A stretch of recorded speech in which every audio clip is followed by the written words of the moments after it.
Coming up on the Inside Indiana Business Television podcast, how are other Indiana automakers positioned in the wake of big GM cuts? The Startup Ladies unveils a new resource for entrepreneurs. A Miami marketing agency has big plans in Indiana. The INnovators spotlights a virtually waterless car wash. Zimmer Biomet takes patient care mobile. And our series on site selection looks at what happens after a deal is done. Welcome to the Inside Indiana Business Television podcast. I'm Andy Ober. Last week, General Motors dropped a bombshell announcing plans to close 5 facilities next year and reduce its workforce by 15%. It's a result of changing customer demand. IU Kelley Associate Professor of Operations Management Rodney Parker joined Inside Indiana Business host Gary Dick to talk about what it means for GM and other automakers in Indiana.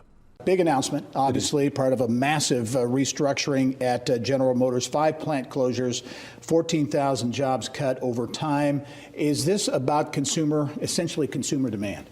Yes, it is. Consumers have spoken with their feet.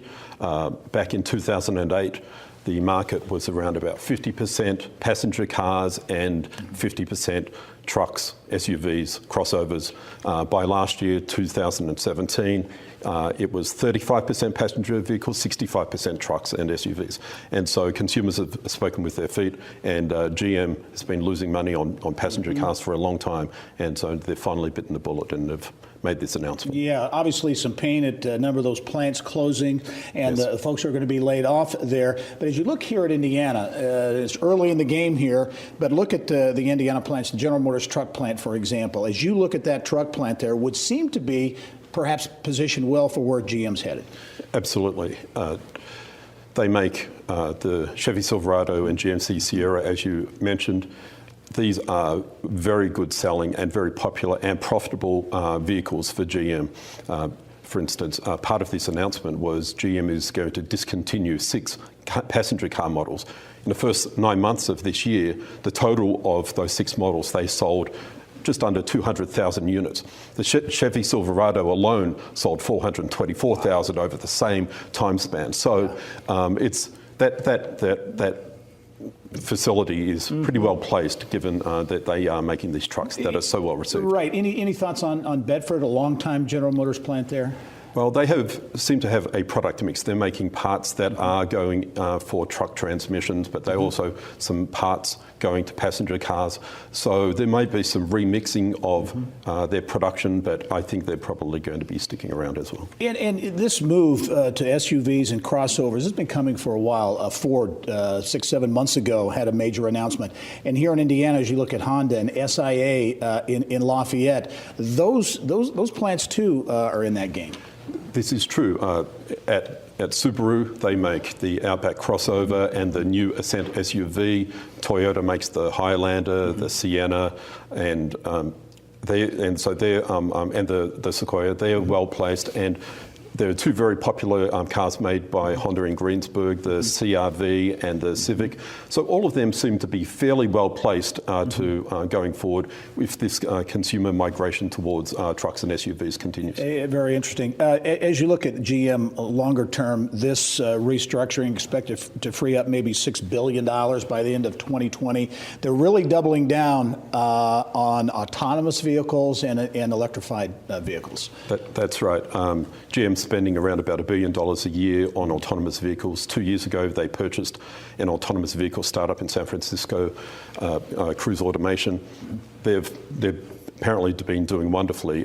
Google's Waymo unit is still number 1, people are saying, but GM is doing very well. Most people say that they are only second to Waymo. And so that's probably going to be a step towards a ride-sharing service that Mary Barra, GM CEO, said they were going to launch next year, a ride-sharing service, because that will be extremely profitable for them. Very interesting. We only have about 30 seconds left, but as you look at this plan, on balance early on here, you think it's a good move for the company? I think it is. I think for a long time, they have been using incentives to push the money-losing vehicles, and now finally they've bitten the bullet, and I think it's past time, and I think the stock market response on Monday reflected that. Very good. Rodney Parker, the IU Kelley School of Business, some great perspective on this major announcement from General Motors. Thanks for joining us. We'll talk to you soon. Thank you very much. All right. Still to come, a marketing agency founded by 2 IU graduates has big growth plans, and our latest Culture Matters segment looks at a growing tech company. But first, the Startup Ladies, a company supporting women-owned startups, has launched an online educational platform for entrepreneurs and investors. They call it a startup study hall of sorts. CEO Kristen Cooper came in studio to detail the new effort. Kristen, first of all, congratulations. Thank you. On 4 years and really some great work.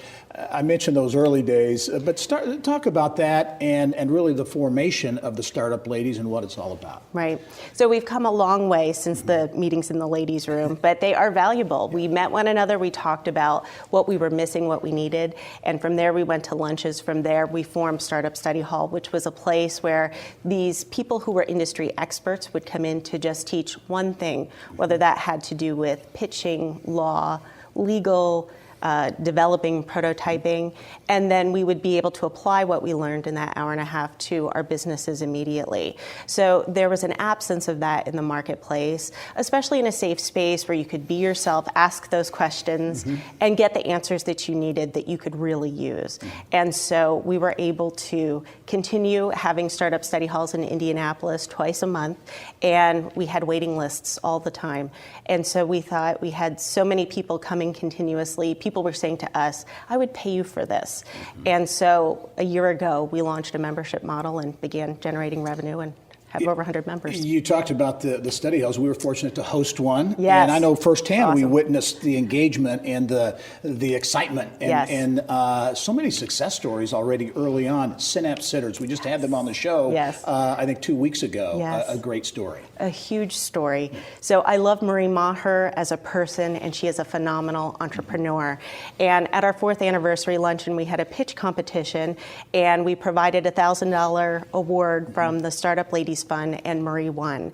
And so she is someone who has a son who has autism, and realized that she had a babysitting platform that was doing okay, but when she realized that she could be serving parents with children that had special needs and connect them to caregivers that were trained to provide for those special children, she built a platform, and it's growing like crazy. Yep. And startup ladies are growing like crazy as well. You're extending your platform with technology. You announced this week the launch of an online platform for the startup study halls, right? That's right.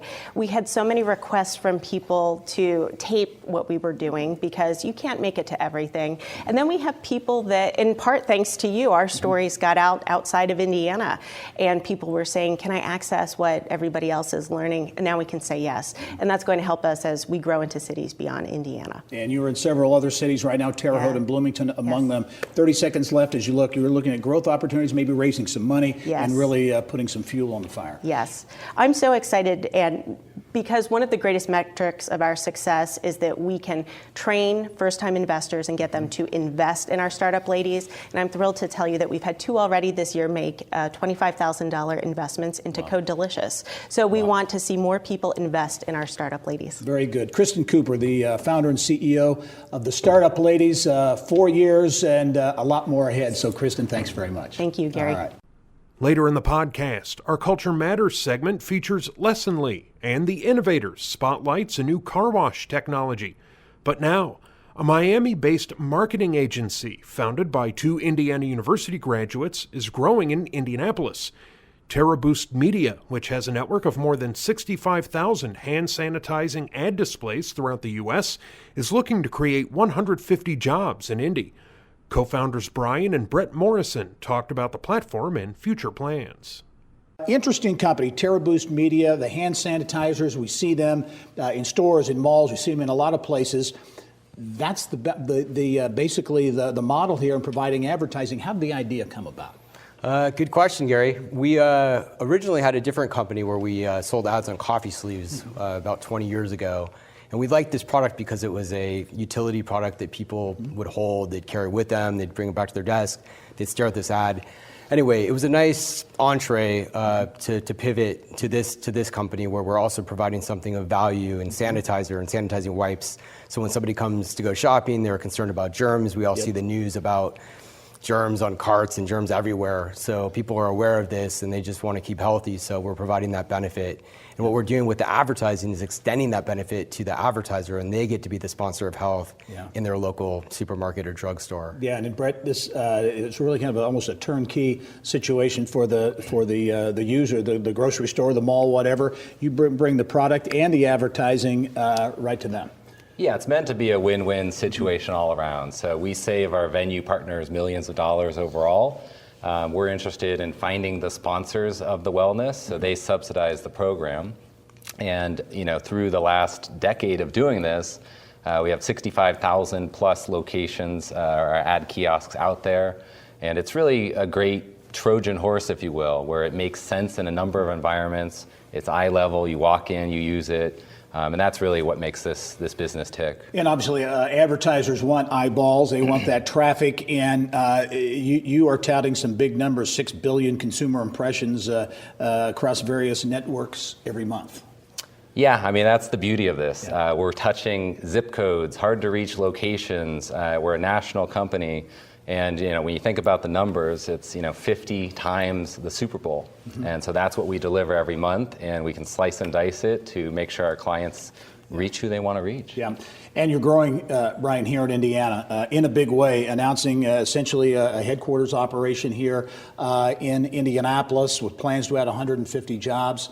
Why Indiana? Why pick Indiana for this expansion? Yeah, we considered a few different cities and did a lot of analysis and studies, but the IEDC, the Chamber of Commerce here, really set us up, gave us the data, the connections, the contacts, intros to organizations that could help us grow. And beyond the numbers, it's the passion of the people we started meeting, and we reconnected with our networks. Brett and I are both IU grads, so we're able to kind of reach out to the people we knew way back in the day. And it was like magic. We just started connecting with people, and it all worked out. You're looking at 270% growth year over year. You're projecting that, and as we were talking off camera, human capital is what it's going to take to get there. The jobs you're going to be hiring, what are you going to be looking for? A lot of account management, sales, inside sales, all sorts of different sales iterations. We just have a lot to do, and we found that the talent here in Indianapolis is unbelievable, and the passion in people and their focus on career development and being the best they can be.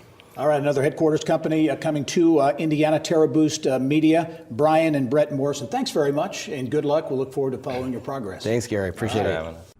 Remember, you can catch Inside Indiana Business Television on stations throughout the state every weekend. Head to InsideIndianaBusiness.com to check listings. Still to come, a web-based virtually waterless car wash and Zimmer Biomet's new mobile tech. But first, Indianapolis-based training software company Lessonly is growing, announcing $8 million in funding and plans for 100 new jobs last year. The company says surroundings impact its employees' daily work. First-person managing director Mark Minner spotlights Lessonly in our monthly Culture Matters segment. This is an interesting company with an interesting leader. First of all, launched in 2012, so about 6 years old. Really a high-profile company in the software learning space, right? Yeah, the learning management space, and a space that hasn't really been shaken up too much. And Leslie's come in and really changed the game in that space. Their software is incredible. The ease of use and the applicability is so far-reaching. It's a special company to have in Indianapolis, that's for sure. And getting the attention of a lot of people, including investors, raised $8 million at an $8 million round last year. Culture is big there, focus on employees, and it starts at the top. Max Yoder, a young, energetic leader, and really a unique guy. I don't know anybody that's met him and not had an incredible experience in conversation with him. High energy, dynamic leader who is incredibly real. And I think if you have the chance to talk to Max, hear from him, read any of his work, that's what employees crave. And he sits down with employees, he talks to them, he builds that connection, and he gets it. A guy who is a great example of what Indiana wants to produce through the Orr Fellowship, through building an entrepreneur, a business in Indianapolis, and giving back to the community as well. And if you spend any time around Lessonly, you know that llamas are a big part of it. We've got one Got one here. Their mascot is a llama, and that really extends through a lot of the things that they do. Maybe the least surprising thing, if you get to know their culture, that they have Ollie the llama as the mascot, and yes, a golden llama given out to employees in a quarterly basis. And Gary, I know they wanted you to have that golden llama as well for all you do, but yeah, it was something that was doodled out on the board, and employees have clung to it. They're hungry, they're humble. Good representation. Let's talk about a key part is community, and giving back is a big part of the culture at Lessonly. Yeah, 1% of sales given back, and a special emphasis on Indianapolis youth in the community, and not just with the actual treasure, but also in the time given back, quarterly volunteering, interacting with the organizations that they're supporting, trying to make Indianapolis a brighter place. They've created a fund to support that. They rolled that out at Yellow Ship last year, and it's such a good thing for the community, and great to see for a young company that's fast growing. I have about 30 seconds left. They're in an old, as we said, an old IPS school, and neighborhood is really important and really ingrained in the culture at Lessonly. It's fun. It's funny. I've driven by Lockerbie, and you can see Lessonly's employees having walking meetings through Lockerbie, through the neighborhood, and the connection back to the learning and the IPS building. They've found a way to tie everything together very nicely. Very interesting company, Lessonly, great culture. Mark Minner from First Person, as always, thanks very much. Likewise. All right. Later in the podcast, Zimmer Biomet teams with Apple on new mobile tech and a deeper dive into site selection. But now, Flipside Mobile Car Wash offers what it calls on-demand, full-service, web-based, and virtually waterless mobile detailing services. Founder and CEO Rhett Barker detailed the idea on this month's INnovators with Dr. K. In your own words, describe what is Flipside Car Wash. So according to our website, you will see that we are a web-based, virtually wireless, mobile, full-service car wash. And it's pretty straightforward, and it kind of is a synopsis of what we do. In my own words, our core foundations kind of start with sustainability, convenience, and sustainability, convenience, and quality. Right. And that kind of just is the focus of what we do, and it kind of is what we focus on. Why the name Flipside? So Flipside was actually what I called my original high school company, which is I would call the beta version of Flipside. Okay. So the idea was that it was on the flip side of the car wash company. Right. So opposing on the car wash on the flip side, you could use us. So where'd you come up with the idea? Back then, originally? I mean, So I would say that kind of got the ball rolling with what we do now. But really, it wasn't up until my sophomore, junior year where I actually took my first Uber ride and kind of experienced the on-demand economy firsthand that I was kind of like, whoa, this is actually pretty sweet. And then it was funny. I took an Uber home one night. The next morning, I was running from Grubhub, and I was going through it, and I was like, this is exactly what Flipside can do. Right. So I wrote, a 10, 15-page business plan about a mobile app that would be an on-demand mobile detailing company. And a couple months later, with help from people from Ball State, we were launching a website with just that. Great. And some of your markets now, potential markets are the corporate clients. Is that what you're after? Yeah, so we focus on right now are these corporate clienteles because it's actually free marketing. We're available and free to the companies. We're an added domain to their employees where they can get it done without even moving their desk, right? And with our wireless detailing solution, we can actually do it without moving their vehicles. So we really don't disrupt anything about what they do. Nice. And it's just great for them. What are the user benefits? Like you emphasized at the beginning, some convenience and quality, but there's also water conservation part of this, right? Yeah, so obviously everything is higher in quality. It's all done by hand. It's all wireless, so you actually save 80 to 100 gallons of water per wash. Right. But a recent initiative that we have is actually to donate 10% of our quarterly revenue to water.org, which directly impacts the global water crisis. They actually make small loans to these underdeveloped areas so they can actually focus on water sanitation, digging wells, and just kind of full force impacting it directly. So it's pretty cool. Very powerful. What about funding sources? Where are you at now? So initially, we were lucky enough to keep costs low from initial cash investment, and then we can actually just fund everything ourselves. Right. Moving forward, we actually own a proprietary solution, and we would like to bring that to market, both on shelves, online, and just bring it actually global. So with that, we actually are looking at some long-term funding options this winter, and that's actually what I'm focused on right now. Fantastic. That's really good. So where do you go from here? I mean, what's the next step for you? So I really wanted to just make sure we were scalable.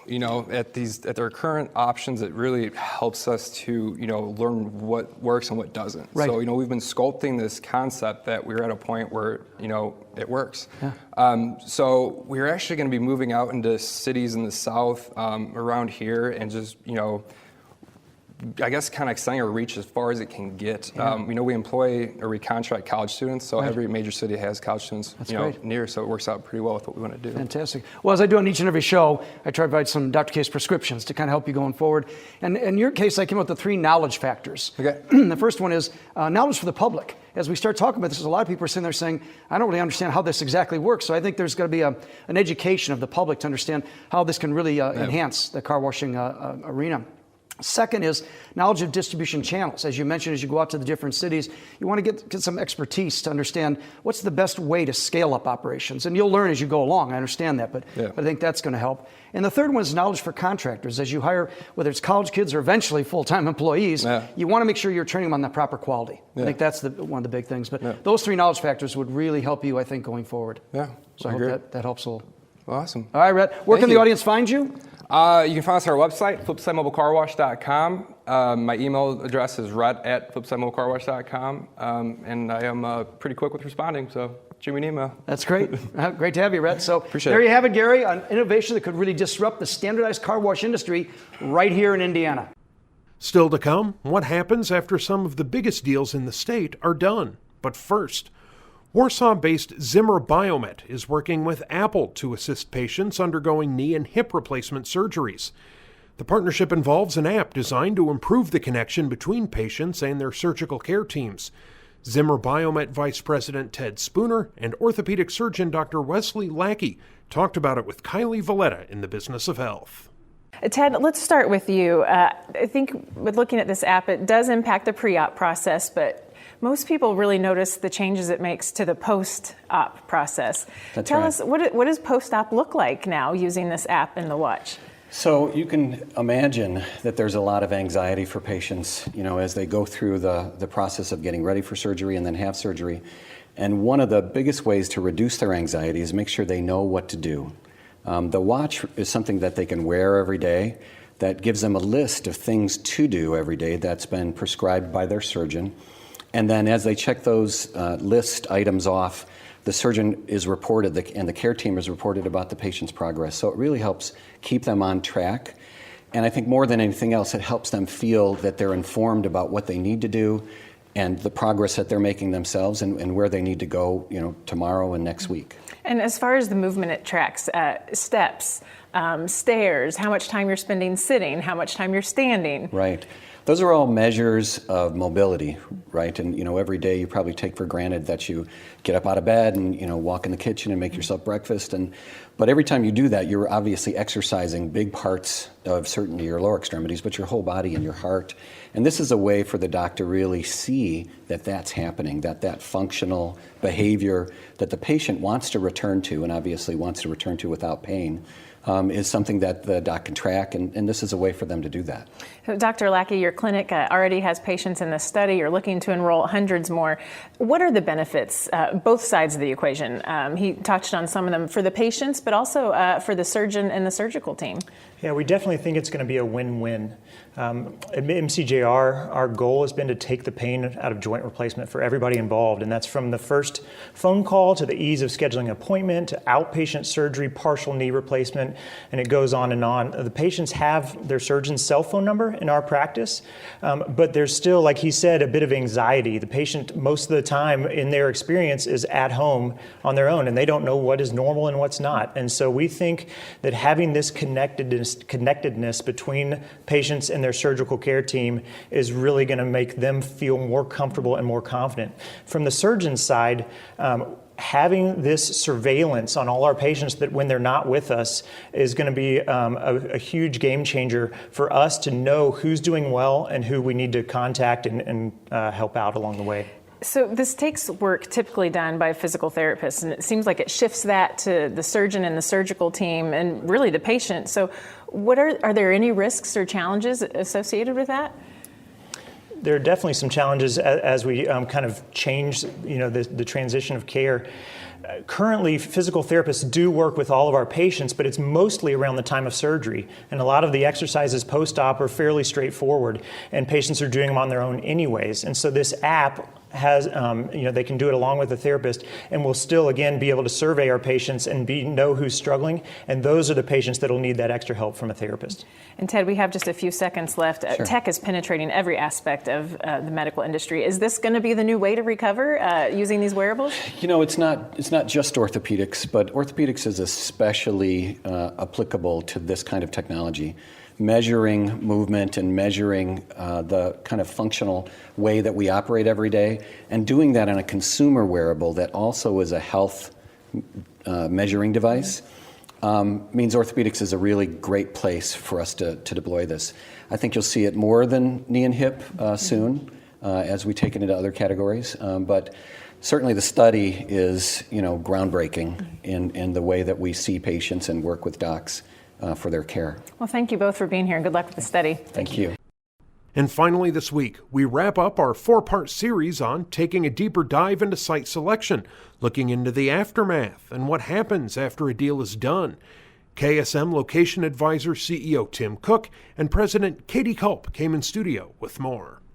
As we conclude our deeper dive into economic development and projects, and after the deal is done, so all the hoopla, all the activity, all the back and forth, the deal's done, the company is at the location. What types of things? One I know is workforce.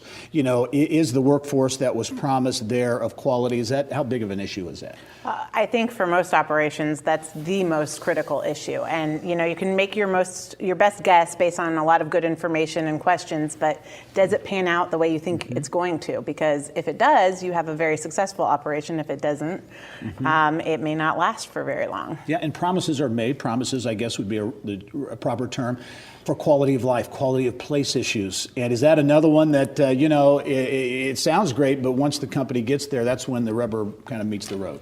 All these communities, they love what their story is. They want to tell that. It's a sales job. They're trying to put, the best foot forward. But as Katie mentioned, you eventually have to take a step back and say, is this really what we thought we signed up for when we made the commitment to locate at that location? Is it? I mean, it's a business deal, obviously, but in some respects, it's a leap of faith. Yeah. Absolutely, it is. And then, did it turn out the way we thought? And especially for companies that have multiple operations, you have something to compare it to. And so a lot of our clients will say, we don't know about this one operation in Georgia or, where have you. And it's like, those are the first to close. Does reputation have anything to do with the reputation of a state or of a region on economic development projects? Does that come into play at all? Oh, I think it very much does, don't you? Yeah, I think you see it both ways. You have a good reputation and that attracts you. One area where Indiana has, I think, benefited, people have low expectations here, and when they come to a city like Indianapolis, they're like, wow, this is a great city, we had no idea. So I think you see it in both directions. As you look at companies going into a location, perhaps with an eye to expansion, so that initial experience could lead to expansion, or maybe the flip side, not so much. Yeah, if you have a company that's got locations in multiple states, they might go into a state for the first time, and it's kind of a dress rehearsal. Do we like this community? Do we like this business climate? And we might do additional projects here, or if this was a bad experience, maybe we made a mistake, and this will be the only deal that we do in this location. How about the relationship with state and local government? Incentives are an important part of economic development deals. So once the deal is done, then the state and or local entity, they've got to deliver, right? Yeah, when I was on the public sector side, you are stretched so thin, you have few resources. Understandably, they're very attentive until the deal's landed, but then it moves on through the administrative process, right?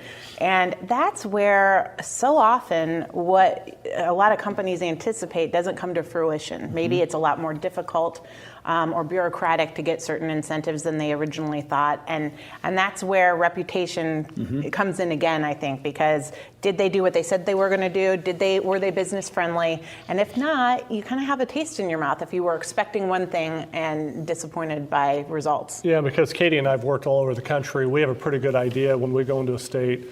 A client will say, is this everything that it seems to be advertised? And then we can give some editorial comment and say, I wouldn't get too excited about this because they're going to claw back or whatever the case might be more than they're ready for. So are there instances, I assume there are, where whatever the issue might be, zoning variances or whatever, that a company can get in and locate it expecting to get these things, and maybe as the process happens, it's tougher to get, or surprise expenses or charges pop up?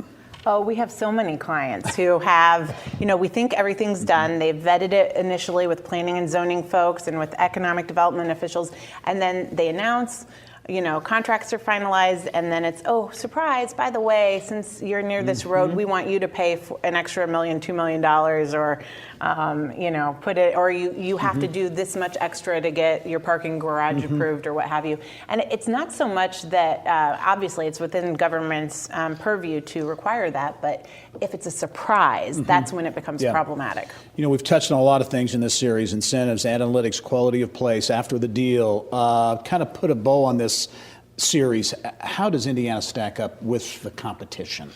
I think, as we've seen with Amazon and stuff, for the right size project, we look great on data analytics. That was one area we covered. I think we do pretty middle of the road, but pretty good on incentives. We talked about quality of life. That is an elusive definition to some degree. So we do well there. We've invested a lot of effort the last 10 to 15 years on cost of living and cost of doing business. We're very strong there. We're one of the tops in the country. But now I think we need to focus on quality of place and some of these other things that are softer that do cost money. We'll take a commitment at the legislative level to make some of that happen. And I think if you put a focus on economic development on Halloween costumes, that case of that, you two guys, let's take a look. This is a follow-up story. The last time you were on, we talked about you were going to the Halloween party. And there you are, and you won, right? We did for the second year in a row. I mean, I don't want to brag. Okay, I think we know what it is. Very quickly, who were you guys? It was a stretch for me. I was the Wicked Witch of the West. And I was the man without a heart. That is awesome. That is awesome. Tim Cook, Katie Culp, thanks very much, and congratulations on the win, too. Very impressive. Thanks, and Gary. We'll be right back. That wraps up this week's Inside Indiana Business Television podcast. Remember, you can find all of this week's TV segments, as well as the top business news from throughout the state, at InsideIndianaBusiness.com. While you're there, you can also subscribe to our platform of free e-newsletters. This is Andy Ober for Inside Indiana Business.